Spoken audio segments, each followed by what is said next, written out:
Something serious just happened. It was not in a lab. It was not on a screen.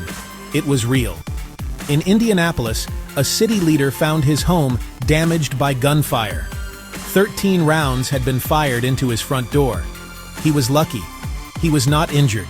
His family was not injured. But the message was clear and chilling. A note was left at the scene. It had only 3 words: no data centers. It was a direct threat aimed at a public official for his vote. Days before the shooting, City County Councilor Ron Gibson had supported a rezoning plan. The plan would allow a company to build a large data center in the area. Local groups had opposed the project. They worried about the environment. They worried about the noise. They felt the massive structure did not belong in their neighborhood. Their concerns, voiced in meetings and petitions, had not stopped the plan. Someone decided to escalate the conflict from words to bullets. This incident marked a frightening new chapter in the debate over artificial intelligence. Across the country, this anger is becoming more visible. It is not just in Indianapolis. People are pushing back against technology they see as an invader. They see automation and AI not as helpful tools, but as threats to their way of life. In cities from San Francisco to London, delivery robots are being attacked. These small, wheeled machines are knocked over, kicked, and covered in graffiti. They are easy targets. They represent a faceless corporation taking over public sidewalks, a space paid for by taxpayers. The attacks are a raw expression of frustration. This frustration has many sources. Behind this public anxiety are the powerful engines of the AI revolution. Jensen Huang of NVIDIA creates the essential chips that power it all. His company's hardware is the bedrock. Satya Nadella at Microsoft integrating AI into every product operating systems and office software, making it a part of daily work for millions. Sam Altman, the face of OpenAI, unleashed GPT on the world, changing how we think about the capabilities of machines and human creativity. His work has become a global phenomenon. Other major players are shaping this landscape.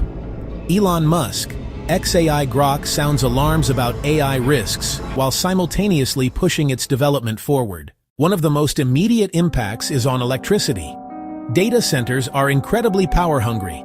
As the AI industry grows, so does its demand for energy. This increased demand puts a strain on local power grids and can lead to higher electricity prices for everyone. Since 2020, electricity prices have been climbing, and many people are starting to blame the new data centers in their regions. It is a simple and direct connection. The new building goes up, and the monthly bill gets higher. Water is another critical issue. The powerful servers inside data centers generate immense heat and must be constantly cooled. Many facilities use vast amounts of water to do this. In some cases, this has led to conflicts with local communities, especially in areas where water is already scarce. In one well-documented case involving Amazon, a data center was accused of discharging water with high nitrate concentrations back into the environment, and the company agreed to a multi-million-dollar settlement.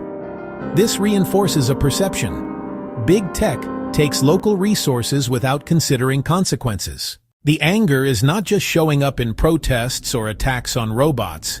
It is exploding online. Social media platforms have become echo chambers for rage. Look at the comments under news stories about the Indianapolis shooting. Some people celebrated the violence. One called it a feel-good story. Another said they were not mad at the person who did it. This is not just dark humor. It is a sign of deep-seated animosity. The most shocking comments went further, suggesting the violence should have been directed at bigger targets, naming CEOs like Sam Altman. This rhetoric has real-world consequences. It creates a climate of fear. We hear reports of CEOs increasing their personal security, hiring teams you might associate with protecting heads of state. They are becoming less visible, avoiding public appearances. This drives leaders into bunkers, making genuine dialogue even harder. For months, you could see the warning signs. When public figures made tone-deaf comments about AI, the backlash was swift and vicious. People shared violent clips. The likes were alarming. That online permissiveness can push someone to take the next step. The situation is serious, but it is not hopeless. There are concrete steps to rebuild trust and find a better path. Some companies, like OpenAI, have proposed solutions. The disruption is real and must be managed. These ideas need to be implemented yesterday. First, leaders must engage directly with communities. They cannot just show up with a finished plan. They must listen to local concerns about jobs, about water, and about energy. They must be transparent and provide clear, honest data. Second, commit to a just transition for workers. If AI automates a job, fund a clear path to a new one. Third, real transparency and independent audits for safety, bias, and harms. We need clear, enforceable rules that build public confidence.